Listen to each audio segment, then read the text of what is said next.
আমি যা চলতে পারছি না। কি করে চলবে শাইনের মা? দুদিন ধরে তো পেটে একটা দানাও পড়েনি। আর আমিও এমন এক হতভাগা স্বামী যে তোমার মুখে এক টুকরো খাবার তাই তুলে দিতে পারছি না। আমাকে একটু পানি খাওয়াবে? হ্যাঁ, চলো ওই গাছতলায় গিয়ে বসি।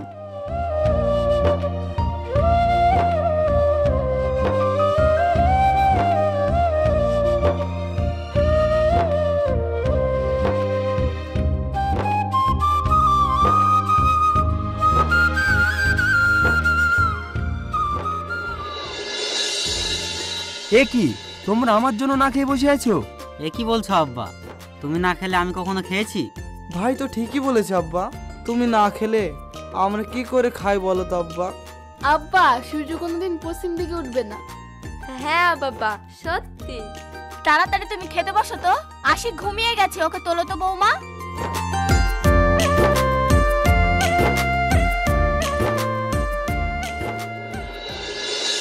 বড় খোকা, ছোট খোকা, একটু এদিকে আয় তো বাবা। শুনলাম বড় বৌমার একটা হার পছন্দ হয়েছে, তা আমাকে বলিসনি কেন?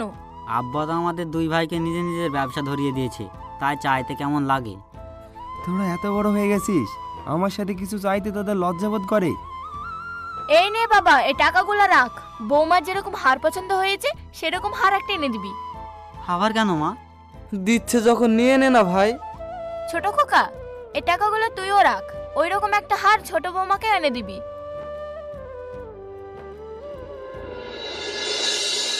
হে না শাইনের মা, পানি।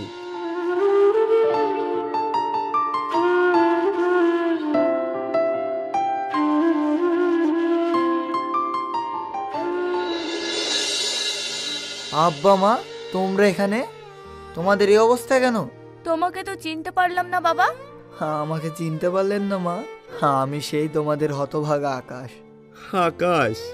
হ্যাঁ, সেই ছেলেটা যাকে তোমরা রাস্তা থেকে কুড়িয়ে নিয়ে গিয়ে স্কুলে ভর্তি করে সব খরচ দিয়েছেন। সেই ছেলেটা আমি। তুমি যে এত বড় হয়ে গেছো বাবা, হ্যাঁ আমি তোমাকে চিনতে পারিনি। কিন্তু আব্বা, তোমরা এখানে কেন? আব্বা, তোমাদের এই অবস্থা কি করে হলো?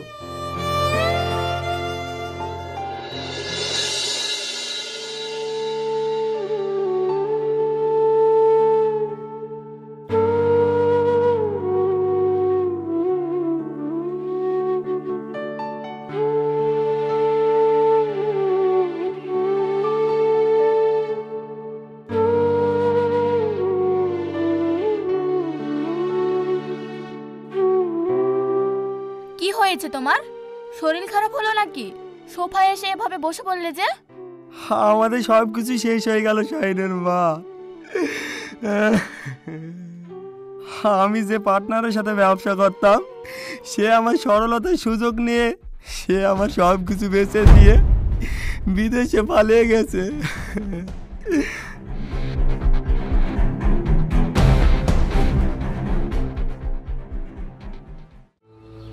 শোনো, তোমার আব্বা আজ ব্যবসা হারিয়ে পথে বসেছে। তোমরা যেন তোমার আব্বার সাথে সাথ দিতে গিয়ে পথে বসো না। হে কি বলছো? আব্বার বিপদে আমরা সাহায্য করব না? বোন তো ঠিকই বলেছে ভাই, আব্বার ঋণের ভার আমরা কেন নেব? এই বিপদের সময় পাশে না থাকা কি ঠিক হবে? দেখো ভাই, আমাদের একটা ভবিষ্যৎ আছে। সবকিছু আব্বাকে দিয়ে আমরা কি পথের ভিখারি হব নাকি? ভাই, তোমার তো এবার প্রমোশন হলো, এবার একটা বড় করে পার্টি দিতে হবে ভাই।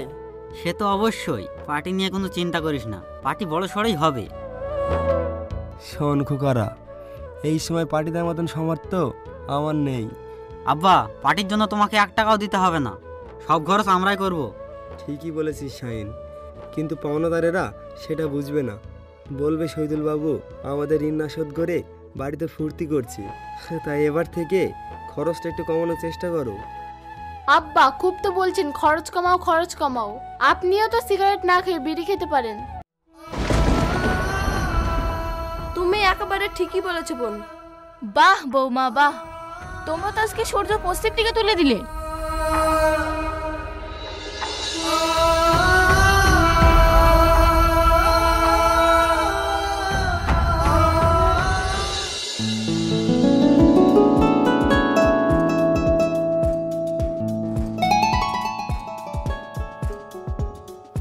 আরে ইউসুফ বাবু, কেমন আছেন?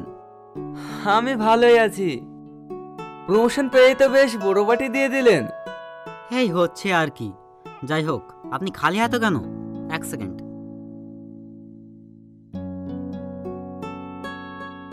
দাঁড়িয়েই তো আছো, একটা গিলাস এনে ওনাকে দাও।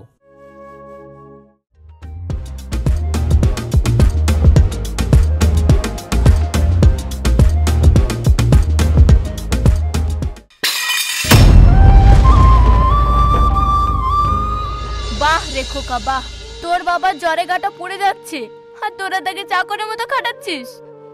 না শাহিনের মা, সবই আমার কপাল। ভেবেছিলাম আমার দুই পাশে দুটি শক্ত খুঁটি আছে, কিন্তু বুঝতে পারিনি যে সেই দুটি খুঁটিতে ঘুণ ধরে নষ্ট হয়ে গেছে। চলো শাহিনে মা, এই নরক থেকে আমরা অনেক দূরে চলে যাই। চলে যাব, কিন্তু কোথায় যাব আমরা? শোনো শাহিনের মা, এই পৃথিবী অনেক বড়, দু চোখ যেই দিকে যাবে আমরা সেই দিকেই যাব। হাই চলো।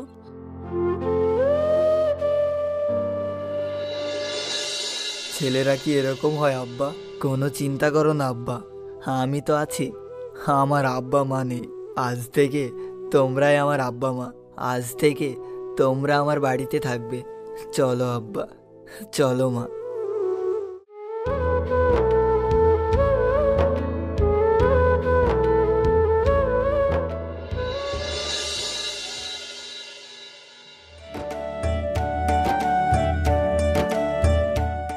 আব্বা, আজ থেকে তুমি এই শপিং মলের মালিক।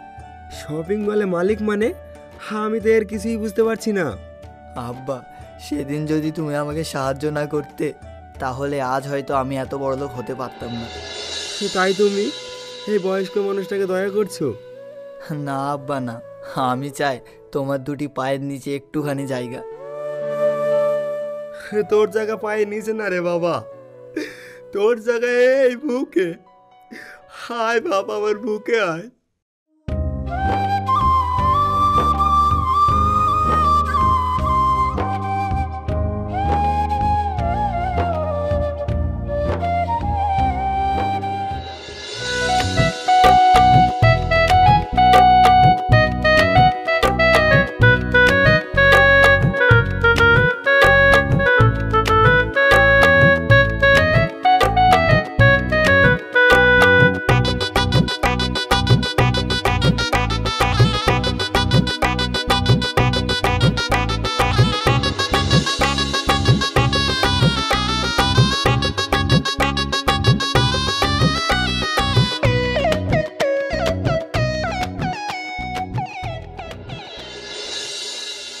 দাদা, বিলটা করে দেন প্লিজ। আপনাদের বিল হয়েছে 25,500 টাকা। এত টাকার বাজার করলাম, একটু ডিসকাউন্ট করা দরকার। এখানে কোনো ডিসকাউন্ট হয় না দাদা। কি বলছেন দাদা? 500 টাকাও স্যাক্রিফাইস করার দরকার ছিল।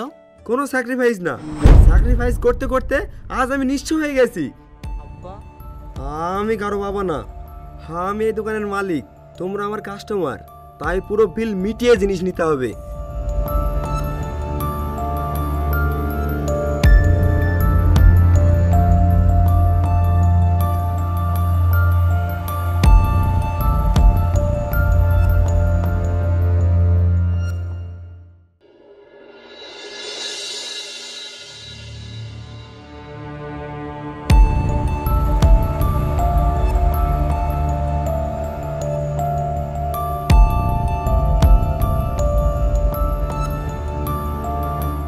কি হয়েছে তোমাদের?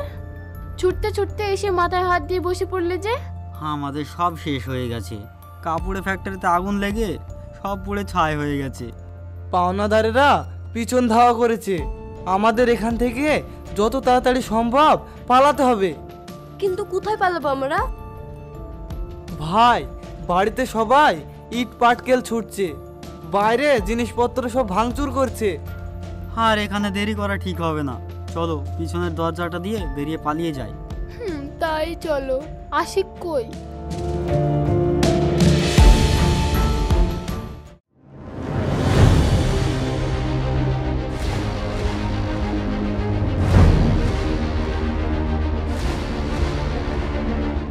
আপনারা শহীদুল বাবু 2 ছেলে না? আর আপনাদের এই অবস্থা কি করে হলো? আমাদের ফ্যাক্টরি পুরো ছাই হয়ে গেছে, পাওনাদারেরা তাড়া করেছে আমাদেরকে। দেখেছেন, নিয়তি আপনাদেরকে একই জায়গায় এনে দাঁড় করিয়ে দিয়েছে, যেমনটা করেছিলেন আপনাদের আব্বা মার সাথে। কি আর করার, চলুন। কোথায় যাব? কেন, আপনার আব্বা মার কাছে। আব্বা মা কি আমাদের ক্ষমা করবে? কেন ক্ষমা করবে না? উনি একজন উদার মনের মানুষ, ক্ষমা চাইলে নিশ্চয়ই ক্ষমা করবে। চলুন আমার সাথে।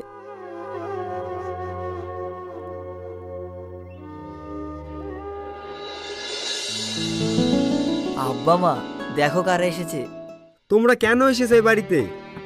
তোমরা চলে আসার পর আমাদের পাপের সাজা আমরা পেয়েছি আব্বা। আব্বা, ওদের নিজেদের ভুল ওরা নিজেই বুঝতে পেরেছে। আব্বা, তুমি ওদেরকে ক্ষমা করে দাও। ক্ষমা? যেদিন তোমরা আমাদের বাড়ি থেকে বার করে দিয়েছিলে সেদিন তো ভেবে দেখোনি যে আমরা এই বুড়ো বয়সে কোথায় গিয়ে থাকবো, আর কি খাবো। আর এখন বলছো ক্ষমা করে দিতে? তোমাদের কোনো ক্ষমা নেই, তোমরা এক্ষুনি এই বাড়ি থেকে বের হয়ে যাও। আর এইভাবে বলো না আব্বা, আর সহ্য করতে পারছি না আব্বা। ওদেরকে তুমি মাফ করে দাও, না হলে ওরা এখন কোথায় যাবে? হ্যাঁ আব্বা, তুমি ওদেরকে ক্ষমা করে দাও। তুমি ক্ষমা না করলে কে ক্ষমা করবে ওদেরকে? মানুষ মাত্রই তো ভুল হয়, আর ওরা তো আপনার সন্তান। দাদু, আমি আমার আব্বু মার হয়ে তোমার কাছে ক্ষমা চাচ্ছি। তুমি আমার আব্বু মাকে ক্ষমা করে দাও। দাদু ভাই, হায় আমার বুকে আয়।